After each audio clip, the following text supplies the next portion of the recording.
Romanos capítulo 10, do versículo 16 ao versículo 21. Nós estamos expondo a carta aos Romanos desde o capítulo 1. Na semana passada nós estudamos do versículo 5 até o versículo 15 do capítulo 10. E hoje nós vamos concluir o capítulo 10 e faremos a leitura do versículo 16 ao versículo 21. Para vocês que estão conosco hoje e não estão acompanhando, o capítulo 10 da carta aos Romanos, ele fala sobre a rejeição de Israel à mensagem do Evangelho. Paulo, com muito constrangimento, sendo ele um judeu, um israelita, com constrangimento ele fala dessas coisas. Ele mesmo diz que, se possível fosse, ele se tornaria maldito. Ele preferiria ir para o inferno e ver toda a sua nação salva do que ver a sua nação no estado em que ela estava. Uma nação que conhecia os preceitos do Senhor, tinha ouvido a mensagem a respeito do Messias, do Redentor de Israel, mas o Redentor de Israel veio, eles não o reconheceram como Deus, não ouviram a sua mensagem, não creram na sua pregação, e agora eles estavam perseguindo os cristãos que ouviram. E esta mensagem estava sendo pregada a outros povos, a povos chamados gentios, ou todo tipo de gente que não é de Israel, e esse povo estava ouvindo. E Paulo já tinha anunciado o Evangelho na Palestina, na Ásia Menor, e agora ele queria ir para a Espanha. Então ele escreveu uma carta aos Romanos para mostrar para eles qual era o seu Evangelho, a sua mensagem, a mensagem que ele estava anunciando, a fim de que os romanos patrocinassem a sua viagem para a Espanha. E então, falando sobre isso, ele vai dizer: eu gostaria que Israel é que estivesse ouvindo essa mensagem, mas eles ouviram e eles não receberam essa mensagem. Vocês, por sua vez, ouviram e receberam. E lá na Espanha, muita gente precisa ouvir esta mensagem. E por isso Paulo estava escrevendo aos romanos. E aqui no capítulo 10, ele fala que o povo de Deus não é o povo de Israel somente. Porque dentro do povo de Israel, apenas um remanescente creu na mensagem. Mas o povo de Deus é todo aquele que crê, e que Deus chama pela palavra e através da fé para crer em Cristo Jesus. E então ele vai dizer: nem os judeus são o povo de Deus exclusivo, nem os romanos, nem qualquer outro povo, mas todo aquele que crer na mensagem da pregação a respeito de Cristo. E aí nós vimos na semana passada que Paulo diz: olha, como que as pessoas vão crer se não há quem pregue para elas? Como que elas receberão um pregador se ninguém envia? E por isso ele fala: eu preciso ir para a Espanha, eu preciso que vocês me enviem lá. Por quê? Porque a salvação não vai depender de grande sacrifício da parte dos espanhóis, assim como não depende de nós. Por quê? Para ser salvo em Deus, através de Cristo, eu só preciso crer com o coração. E ele diz: por isso, com o coração se crê para a justiça, e com a boca se confessa a respeito da salvação. Ele está dizendo: olha, a salvação custou um preço altíssimo, mas esse preço foi pago por Cristo. A justiça dele pode ser a sua justiça, desde que você creia que o que ele fez foi em teu lugar, e desde que você confesse ou professe que você crê nisso, que você foi transformado por esta mensagem. Então Paulo está dizendo: eu preciso ir lá na Espanha, porque até os espanhóis, naquela época era o limite que Paulo não tinha alcançado, e qualquer outro povo que crer em Cristo e confessar Cristo será salvo. Mas para crer, alguém precisa pregar, e para pregar alguém tem que ir, e para alguém ir, alguém precisa enviar. E esse é o argumento de Paulo. Na segunda parte do capítulo 10, que é o texto que nós vamos ler hoje, Paulo está falando sobre perder esta oportunidade, sobre quando as pessoas recebem essa mensagem, mas elas não creem. Ele está falando: isso é uma grande infelicidade. Por isso, na sua Bíblia provavelmente tem um título em cima dizendo assim: Israel não pode alegar falta de oportunidade. Israel não pode, porque eles tiveram todas as oportunidades do mundo. E esta é uma grande infelicidade, você ter a oportunidade de crer em Cristo e confessá-lo, e você não fazer isso. porque no último dia você não vai poder dizer, eu não sabia. Vamos ler o texto. Versículo 16. Mas nem todos obedeceram ao evangelho, pois Israel diz, Senhor, quem acreditou na nossa pregação? Pois Isaías diz, Senhor, quem acreditou na nossa pregação? E assim a fé vem pela pregação, e a pregação pela palavra de Cristo. Mas pergunto, porventura não ouviram? Sim, por certo. Por toda a terra se fez ouvir a sua voz, e as suas palavras até os confins do mundo. Pergunto mais, porventura não terá chegado isso ao conhecimento de Israel? Moisés já dizia, eu vos porei em ciúmes com um povo que não é nação, com gente insensata eu vos provocarei a ira. E Isaías a mais se atreve a dizer, se atreve e diz, fui achado pelos que não me procuravam, revelei-me aos que não perguntavam por mim. Quanto a Israel, porém diz, todo dia estendi as mãos a um povo rebelde e contradizente. Estas palavras são extremamente duras, e Paulo está nos remetendo ao Antigo Testamento para provar que o povo de Israel teve todas as oportunidades que eles precisavam. Então a palavra para nós especial, a palavra que você deve guardar desta manhã, é a palavra oportunidade. Ninguém vai poder dizer para Deus que não teve oportunidade de conhecê-lo. Ninguém vai poder dizer para Deus que não teve oportunidade de segui-lo, ou que não teve oportunidade de salvação. Ninguém vai poder dizer isso. A carta do apóstolo Paulo aos Romanos, desde o início, diz que os atributos invisíveis de Deus, desde o princípio, se reconhecem claramente através de todas as coisas que foram criadas. Além disso, a mensagem do Evangelho, a mensagem de salvação, foi publicada, é ato público, e está à disposição de todos os homens. Todos nós nos empenhamos em levá-la, pelo menos nós que já a conhecemos. E se não fazemos, estamos desobedecendo, porque Deus nos mandou fazer isso. Para quê? Para que a mensagem se torne cada vez mais pública. Aí você vai dizer assim, mas nem todos que ouvem esta mensagem, eles creem nela, ou eles seguem o conteúdo desta mensagem. Ok? Mas isso não significa que a mensagem não foi útil, porque a mensagem deu oportunidade, uma oportunidade que não foi aproveitada, e ao invés dessa mensagem ser uma mensagem de vida, para esses que ouviram e não aproveitaram, ela se transforma numa mensagem de juízo, porque no último dia é exatamente esta mensagem que será a grande testemunha contra aqueles que não creram em Cristo Jesus e não seguiram ao Senhor, porque é esta mensagem que vai clamar contra eles, dizendo, eles são indesculpáveis, porque eles ouviram e eles sabiam, e não foi cobrado nada deles, porque foi-lhes oferecido a salvação mediante a obra de Cristo Jesus. Eles só precisavam crer, mas eles tiveram oportunidade e não aproveitaram. É sobre isso que esse texto fala. O povo em questão aqui, no capítulo 10, é o povo de Israel. Paulo está dizendo, nenhum israelita vai poder dizer, nós não tivemos oportunidade, ou nós fomos esquecidos.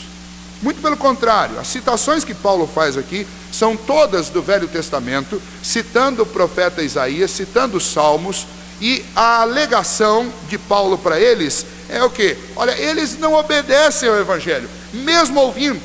E quando Paulo fala isso aos romanos, ele está ao mesmo tempo fazendo um alerta. Ele olha, se eles que são desde o princípio chamados de povo de Deus, se eles que receberam, foram o berço das alianças que Deus estabeleceu, eles foram o berço dos profetas, eles foram o berço dos pais, dos grandes patriarcas, eles receberam anjos, eles receberam visões, se eles que tiveram tudo isso, eles receberam através da poderosa mão de Deus grandes livramentos, Deus fez milagres fantásticos no meio deles, e ainda assim, eles, muitos deles, não seguiram, não obedeceram. Paulo está dizendo, este povo não obedeceu ao Evangelho, não seguiu essa orientação, e por conta disso eles estão perdidos. Ora, se eles, nem todos creram na pregação, e nós? Paulo está dizendo assim, eu não tenho pretensões de chegar lá na Espanha e convencer todos, porque possivelmente eu vou pregar, e assim como Isaías diz, quem creu em nossa pregação, eu vou chegar lá na Espanha e vou pregar, e muitos não vão crer, e muitos vão ouvir, porque a pregação, dentro da teologia, Paulo está fazendo uma referência a isso, e posteriormente isso foi sistematizado e foi criado um conceito em cima disso. Que conceito é esse? A pregação do Evangelho, ela tem duas funções, e ela é extremamente útil, e ela nunca falha, por causa das duas funções dela. Porque quando eu anuncio o Evangelho, ou as pessoas vão ser tocadas pelo Espírito Santo e vão crer neste Evangelho, e então elas são salvas, ou eu vou anunciar o Evangelho e as pessoas não serão tocadas pelo Espírito Santo e elas não vão crer, e por conta disso elas vão ser condenadas, e a palavra ela serve tanto para chamar para Cristo alguns, quanto ela serve como testemunho contra outros. Então a função da palavra de Deus é anunciar esta verdade, que põe uns em juízo e põe outros debaixo da redenção. E isso depende de algo que vai acontecer no seu coração. Isso depende da sua disposição em crer. Disposição essa que, como nós vimos lá no capítulo 8, é uma disposição provocada por Deus. Ele que inclina o nosso coração para crer. Continuando. A fé, segundo o apóstolo Paulo aqui no capítulo 10, ela vem pelo ouvir. Ora, muitos ouviram. O apóstolo Paulo diz, quem creu em nossa pregação, citando o Antigo Testamento? Os profetas estavam expressando a mensagem, agora os apóstolos estavam anunciando esta mensagem, mas sempre o grupo que creu, sempre foi um remanescente, um pequeno grupo daqueles que ouvem a mensagem. Então é uma questão de oportunidade e é uma questão de fé, fé que é dom de Deus. Lá em Efésios capítulo 2, a palavra nos ensina que a fé é dom de Deus, é Deus que me dá fé. Então, quando eu ouço a mensagem do Evangelho, eu posso, pela simples razão, pela simples lógica, entender o quê? Eu estou perdido. Eu estou perdido. Porque a justiça de Deus está infinitamente acima da nossa. E tudo que eu faço é inferior a essa justiça. Portanto, tudo que eu faço, ainda que eu seja um homem bom, ainda que eu me dedique a fazer coisas altruístas, ainda que eu fuja de todo tipo de pecado, de crime, de engano, ainda assim, a minha justiça é tão distante da justiça de Deus, que o simples fato de eu pensar, ou de eu falar alguma coisa que não convém com as Escrituras, ou o simples fato de eu lançar um olhar que seja malicioso, que seja mal intencionado sobre alguma coisa, ou sobre alguma pessoa, isso é o suficiente para me lançar no inferno. E então, pela nossa própria condição, nenhum de nós tem a capacidade ou os elementos, os ingredientes necessários para alcançar os padrões de Deus. Então, pela simples lógica, quando eu anuncio o Evangelho, como ele está nas Escrituras, qualquer homem pode admitir, para mim não tem jeito. Mas a grande força do Evangelho é que o Evangelho se conclui dizendo, mas Cristo, a seu tempo, deu a sua vida por nós, quando nós ainda pecadores, criminosos, pessoas irreconciliáveis. E Cristo se entregou em nosso lugar para pagar essa dívida, e crer em Cristo Jesus me coloca debaixo da sua justiça, e então Deus vai me amar de maneira complacente, Ele vai ficar satisfeito comigo, e Ele me abre as janelas, me abre as portas do céu. Detalhe, quem vai crer nessa pregação? Efésios capítulo 2, quem receber esse presente de Deus chamado fé. Então, se pela lógica você já concluiu que você não pode por si mesmo, você precisa do próximo passo. Você precisa cair de joelhos diante do Senhor. E não é para aceitar Jesus, mas é para suplicar em desespero, se você for ser bem honesto com você mesmo, em desespero para que Deus te aceite. Nós vivemos numa época em que o Evangelho é pregado da seguinte maneira, abre aspas, Deus ama a todos indistintamente. E Deus tem um plano maravilhoso para todos, indistintamente. Isso é uma mentira. Isso não é verdade. Fala assim, pastor, mas eu sempre ouvi isso, mas isso não está na Bíblia. A Bíblia diz que Deus ama a todos na sua beneficência, na sua benignidade. Todas as criaturas do universo são criaturas de Deus. E como nós, que somos tão infinitamente menores do que Deus, amamos e gostamos das coisas que nós criamos, mesmo quando elas não fazem o que nós esperamos que elas façam, assim também Deus ama tudo que Ele criou. Agora, Deus está contente e o seu amor, de maneira completa e de maneira resgatadora, está sobre todos? Não. A Bíblia diz que de antemão Deus conheceu e Deus amou algumas pessoas de uma maneira tão profunda que Ele preparou para elas uma salvação, onde Ele mesmo paga o preço por causa dos erros dessas pessoas, onde Ele mesmo chama essas pessoas, onde Ele mesmo põe fé no coração dessas pessoas, onde Ele mesmo se compromete em fazer com que essas pessoas melhorem na sua condição de espiritualidade, de moralidade, de ética, e então Ele vai conduzindo essas pessoas em melhorias. Às vezes Ele faz com que essas pessoas permaneçam debaixo de grandes dificuldades, de grandes falhas, para que elas sejam amadurecidas, para que elas alcancem aquilo que Ele espera delas. E então esse trabalho que Deus tem, tão grande, tão penoso, e para Ele com um preço altíssimo, Ele tem por quem? Por todas as criaturas? Não. Se Ele tivesse por todas as criaturas estariam fazendo exatamente o que Ele espera delas. E como nós vemos no universo gente fazendo coisas contrárias àquilo que Deus espera e revela nas suas escrituras, como nós temos em todo o universo, em toda a terra, gente negando a própria existência de Deus, nós sabemos que esse amor de Deus, que é perfeito, completo e é irresistível, não está manifestado sobre todos. E sabe o que essa notícia significa? Que é o que o apóstolo Paulo está colocando aqui. Essa notícia é a notícia mais terrível. Essa notícia é a notícia mais amedrontadora. Essa notícia é a notícia que causa maior calafrio, muito mais do que qualquer filme de terror que você já tenha assistido, muito pior do que qualquer livro que você já tenha lido. Esta notícia causa o pior de todos os arrepios no homem. É o fato de saber que, a não ser que Deus convença o meu coração, eu estou perdido, porque eu não posso fazer nada. E essa decisão é a decisão que Deus toma e me chama a acompanhá-lo. Sabe o que isso significa? Significa que todas as oportunidades que você já teve até hoje de ouvir o Evangelho, se elas ainda não foram aproveitadas, você deveria estar extremamente preocupado em saber o dia em que Deus vai te convencer a crer nelas, porque se Deus não fizer isso, você estará completamente perdido. Por isso que a pregação do Evangelho sempre foi, para muitos, o motivo para um salto de alegria, e para outros, um motivo para uma queda em desespero.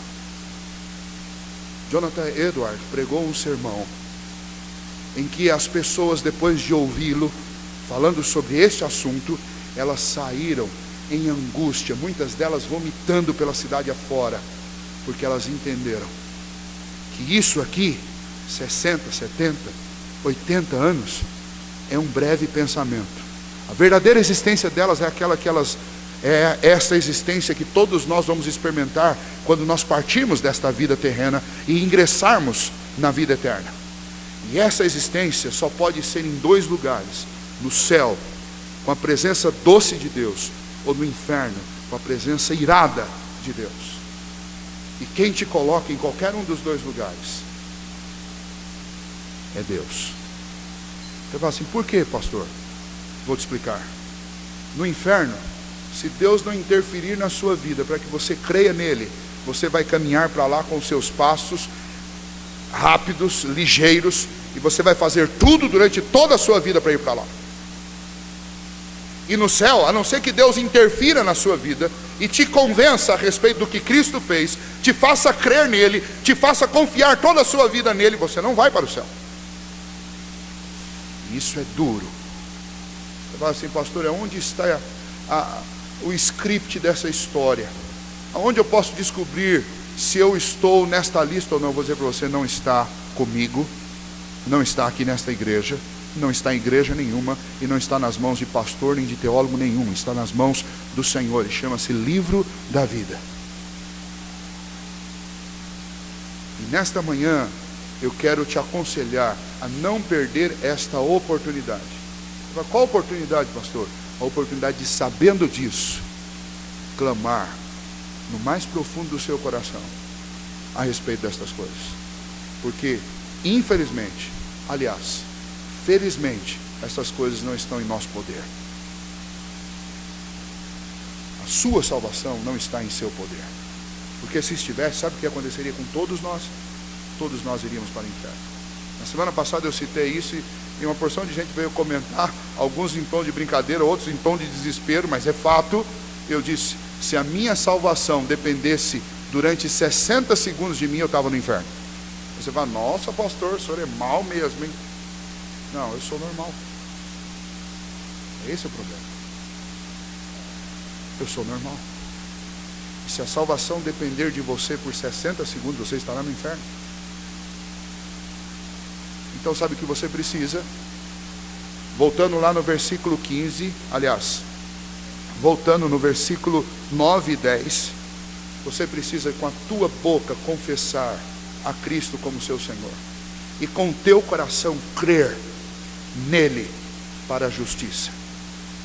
É isso que você precisa, nenhum sacrifício, porque o sacrifício foi feito por Jesus. Você precisa crer nisso. Agora, simplesmente se tornar insensível, simplesmente olhar para tudo isso e achar que não tem nada a ver com você, é a coisa mais, me perdoem o termo que é vulgar, mas eu vou falar, porque eu teria que usar um termo muito pior do que esse, mas é isso que eu vou usar. É a coisa mais idiota que você terá feito em toda a sua vida. Porque sabe o que você está fazendo? Você está ignorando a única válvula de escape para o ser humano. A única. Jesus Cristo disse, eu sou o caminho, a verdade e a vida. Você pode completar? Ninguém vem ao Pai se não for por mim. Você, pastor, eu nem sequer acredito em Deus. Eu vou dizer, você está fazendo exatamente o que Deus disse que você faria. Capítulo 1 de Romanos diz assim, porque os homens trocaram o Criador pela criatura, deixando de adorar a Deus, começaram a adorar as ideias do próprio homem. Deus criou todas as coisas e disse que fez isso. Nós deixamos de adorar a Deus e começamos a adorar o homem. Não, Deus não fez. Nós somos tão espertos que nós descobrimos que tudo é fruto de uma evolução. Uma evolução que só pode fazer sentido na mente de um ateu obscurecido pelo entendimento.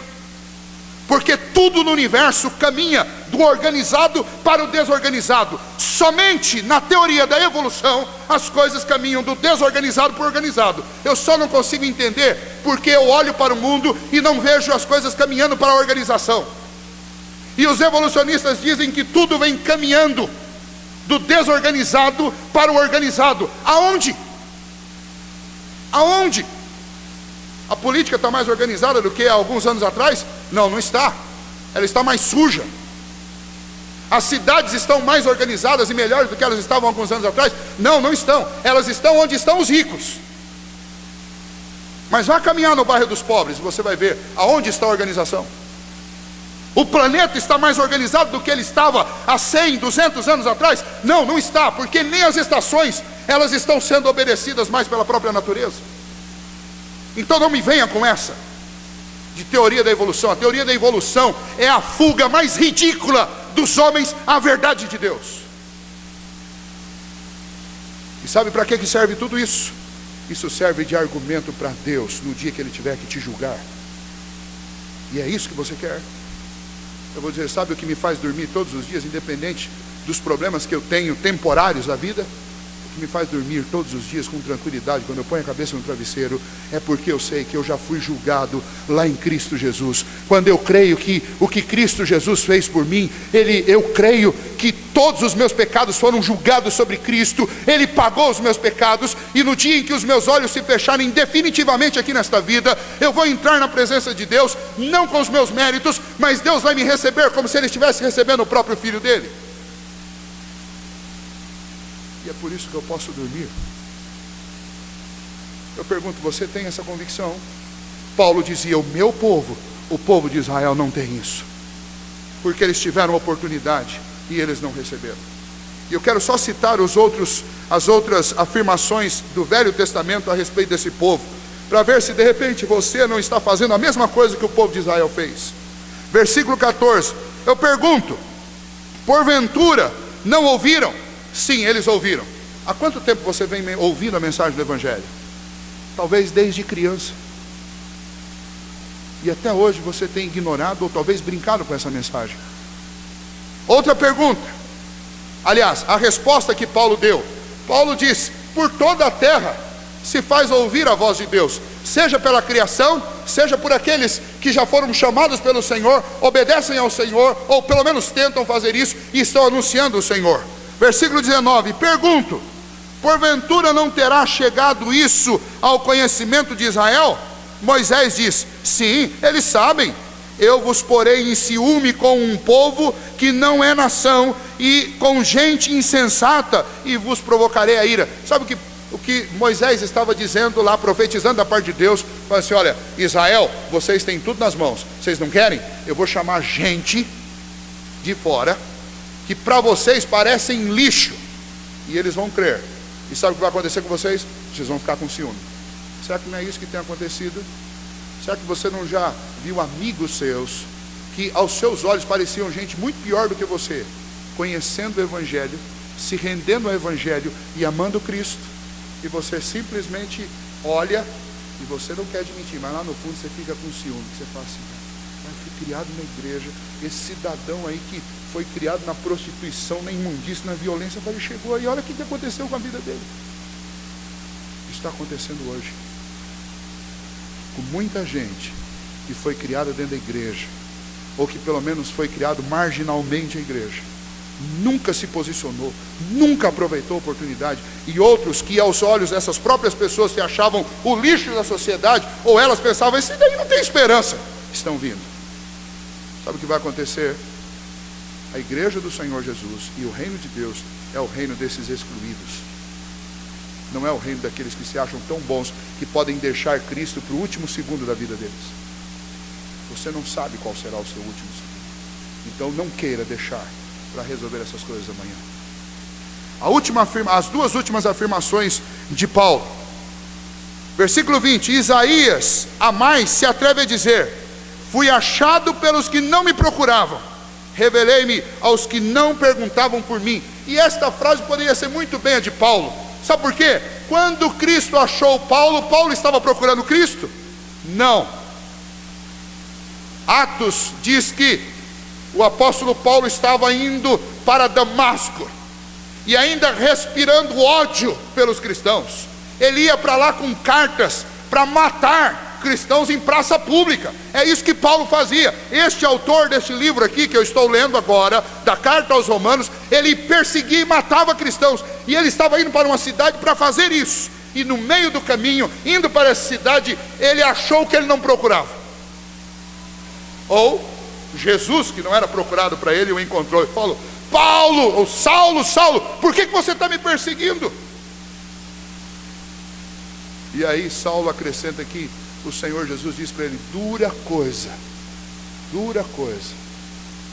é o resistires ou o agredires os teus aguilhões. Sabe o que Jesus estava dizendo para ele? Jesus estava dizendo, Saulo, você sabe a verdade, Saulo. Você viu Estevão sendo apedrejado por causa do meu nome. Você ouviu Estevão dizendo, vejo o céu aberto, e eu vejo o Cordeiro, Filho de Deus, em pé, ao lado do trono de Deus me aguardando. Saulo, você ouviu isso, Saulo, e você está resistindo, você está tomando agulhada dessa mensagem dia após dia no seu coração, e você não se quebra, Saulo, cai do cavalo, Saulo. E ele caiu mesmo, caiu no chão, se arrebentou, ficou cego. Ele achava que ele estava montado sobre bons pressupostos, e ele achava que ele via tudo. Deus derrubou ele dos pressupostos dele, e Deus o cegou, para que ele entendesse que todo o conhecimento humano não serve para absolutamente nada, a não ser para levar uma pessoa para o inferno. É para isso que serve toda a sua ciência, toda a sua inteligência, todo o seu intelecto, serve para te conduzir para o inferno. Por isso que crer na mensagem é crer na loucura da pregação, porque esta mensagem é loucura para os que perecem, mas para aqueles que vão para o céu, esta mensagem é poder de Deus. Então não venha me dizer que ela não tem importância para você. Paulo está dizendo: o meu povo se perdeu, porque eles não aproveitaram a oportunidade. Mas eu achei o que eu não procurava, e eu corri para a gente que não me conhecia. É isso que ele está dizendo. Sabe o que Saulo fez? Depois que ele caiu do cavalo, que Cristo se revelou a ele, ele foi procurar a igreja. Ele foi procurar alguém que pudesse ensiná-lo a respeito de Jesus. Hoje cedo, eu tinha lido, acabado de ler isso aqui. Meu filho chegou para mim e falou assim: pai, o que eu faço com gente que a gente chama para ir na igreja e não vai? Aí a primeira resposta que eu dei para ele: filho, insista. Eu falei: ô pai, se a pessoa não quer que eu insista? Aí eu parei: não, peraí, não é isso que eu estou lendo, não é isso que eu estou ensinando. Eu disse para ele: filho, mais importante do que você chamar alguém para ir para uma igreja, mais importante que convidar uma pessoa para vir no culto, é falar de Jesus para ela. Porque se esta pessoa encontrar Cristo, ela vai querer encontrar a igreja. Mas se essa pessoa não encontrar Cristo, não há nada que faça com que ela se interesse pela igreja. Porque ou a igreja aponta Cristo e ensina como servi-lo, ou a igreja não tem serventia alguma. Tem clubes aí, associações que prestam serviços muito melhores do que nós. A igreja, ela deve apontar para Cristo, deve ensinar as pessoas a adorar e a servir a Cristo. Então eu disse para ele: filho, você tem que ensinar a falar de Jesus. Se você falar de Jesus e as pessoas crerem em Jesus, elas vão querer saber da igreja. Caso contrário, não vão. E nós, às vezes, nós nem fazemos nenhuma coisa nem outra. E quando fazemos, nós convencionamos a: olha, vamos num culto hoje. Não estou dizendo que você está errado em fazer isso, porque eu vou falar sobre Jesus aqui, e quem estiver pregando aqui, mesmo que não seja eu, vai pregar sobre Jesus. Mas nenhuma pessoa vai querer vir à igreja antes que Jesus a faça querer vir à igreja. E aí eu tiro duas conclusões dessa fala. Primeira, você só está aqui nesta manhã porque Jesus te fez vir aqui. Segundo, perder esta oportunidade que nasceu no coração de Deus lá na eternidade é um grande absurdo. Você não pode fazer isso. Não faça isso. Última, versículo 21. Quanto a Israel, porém, diz: todo dia estendi as mãos a um povo rebelde e contradizente. Está dizendo, sabe o que aconteceu com Israel? E aí Paulo não vai encerrar aqui. Se você quiser, na semana que vem, venha ouvir o capítulo 11, e Paulo vai falar sobre uma grande promessa de Deus ao povo de Israel. Mas Paulo conclui esta sessão dizendo o seguinte: sabe o que aconteceu com Israel? Todos os dias eu dei maná para o povo de Israel. Todos os dias eu alimentei. Todos os dias eu falei. E todos os dias eles foram rebeldes e eles foram contradizentes. Eles viveram debaixo da minha aliança, mas eles se contradiziam ao mesmo tempo que eles resistiam à minha vontade. Então o povo de Israel sempre quis o meu pão, mas nunca quis o meu amor. Sabe o que acontece com muitas pessoas até hoje no mundo? Todos querem o pão de Deus, todos querem o alimento do Senhor, todos querem as bênçãos de Deus, todos querem uma oração, todos querem uma palavra, todos querem. Mas quem quer esse amor? Quem se compromete com esse amor? Quem está disposto a segui-lo? Quem está disposto a viver por ele? Lembrando que antes que você queira viver por ele, ele já viveu por você. E não só viveu, mas ele morreu por você. Querer o pão de Deus é fácil. Difícil é querer o Deus do pão. Esse é o problema. Se você não sente esse desejo profundo, eu quero encerrar dizendo e dando um conselho para você. Você precisa hoje, com todas as suas forças, seja agora, seja ao longo desse dia, antes que esses pensamentos sumam na sua cabeça, você precisa falar com Deus seriamente. Você precisa dizer: Senhor, eu preciso que o Senhor convença o meu coração, que a minha mente foi convencida, Mas se o Senhor não convencer no meu coração, de nada isso vai adiantar, a não ser como um argumento contra mim no último dia. E eu não quero isso. Eu dependo do Senhor. Eu preciso do Senhor. Quebranta o meu coração. É isso que nós precisamos. Israel ouviu 2000 anos de mensagem. 2000 anos. Aproximadamente 20 gerações ouviram dia após dia essa pregação. Depois, mais outras centenas ficaram no silêncio, porque Deus não falou, apenas vivendo de história. E após gerações e gerações, milênios, esse povo simplesmente continuou rejeitando a Deus. Mesmo Deus fazendo tantos milagres o tempo todo, simplesmente eles continuaram rejeitando a Deus. Então não pense que o que você está sentindo é novidade. Não é, isso vem acontecendo desde o início. Mas você não deve ser vítima do seu próprio mal ou do seu próprio pecado. Nenhum de nós deve ser. Porque o Senhor nos está dando a oportunidade. E se Deus não quisesse dar essa oportunidade para você, Ele jamais traria você aqui hoje. Poderiam ter acontecido milhões de coisas para te impedir a chegar aqui. Até um pneu de carro furado. E nenhuma delas aconteceu. Sabe por quê? Porque hoje Deus está te dando uma oportunidade. Não perca esta oportunidade. É a oportunidade da graça. É a oportunidade do amor. É a oportunidade da misericórdia do Senhor. Se esta oportunidade passa, só resta juízo, justiça e penalidade eterna. Feche os seus olhos, nós vamos orar. Senhor nosso Deus, nós te agradecemos, ó Pai, porque não somos absolutamente nada. E de todas as criaturas que o Senhor fez, nós somos a única que ousou se rebelar contra o Senhor.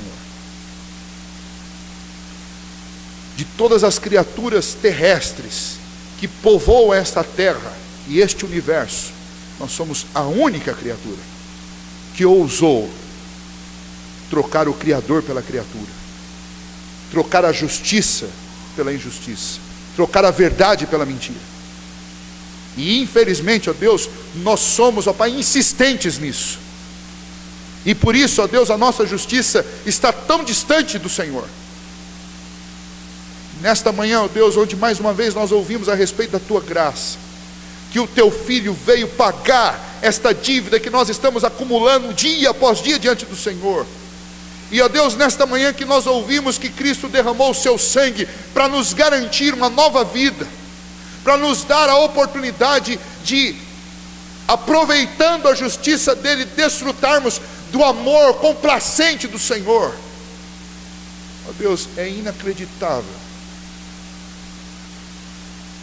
que alguém, ó Deus, possa simplesmente resistir a estes fatos.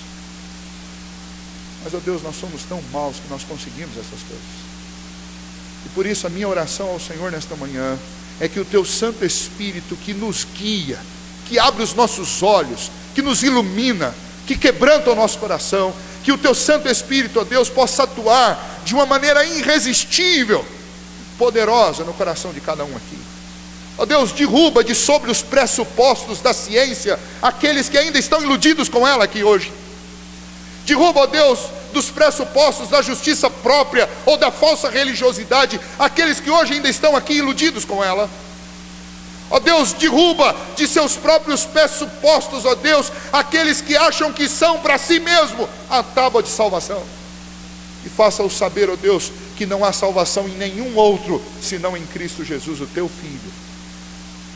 E que, ó Deus, haja um reconhecimento sincero disso, e um acolhimento sincero das Tuas palavras, e que o Senhor, ó Deus, pela Tua misericórdia e graça, conceda, ó Deus, a regeneração àqueles que o Senhor mesmo trouxe aqui nesta manhã, porque não foi homem e nem palavra de homem que trouxe cada um de nós aqui nesta manhã, mas foi o Senhor. E se o Senhor nos trouxe até aqui, ó Deus, é porque o Senhor tinha um propósito específico na vida de cada um de nós. E a minha oração, ó Deus, é que o Senhor cumpra este propósito, que ele seja concluído com a regeneração, com o tocar do Senhor nos corações. para que haja salvação em tua casa, para que haja renovo de vida na vida de cada um que está aqui e que ainda carece, necessita desesperadamente do toque da fé do Senhor em seus corações. Pedimos isso a Ti nesta hora, Deus, e Te agradecemos pela oportunidade que temos da Tua palavra. Em nome de Jesus que oramos. Amém, Senhor.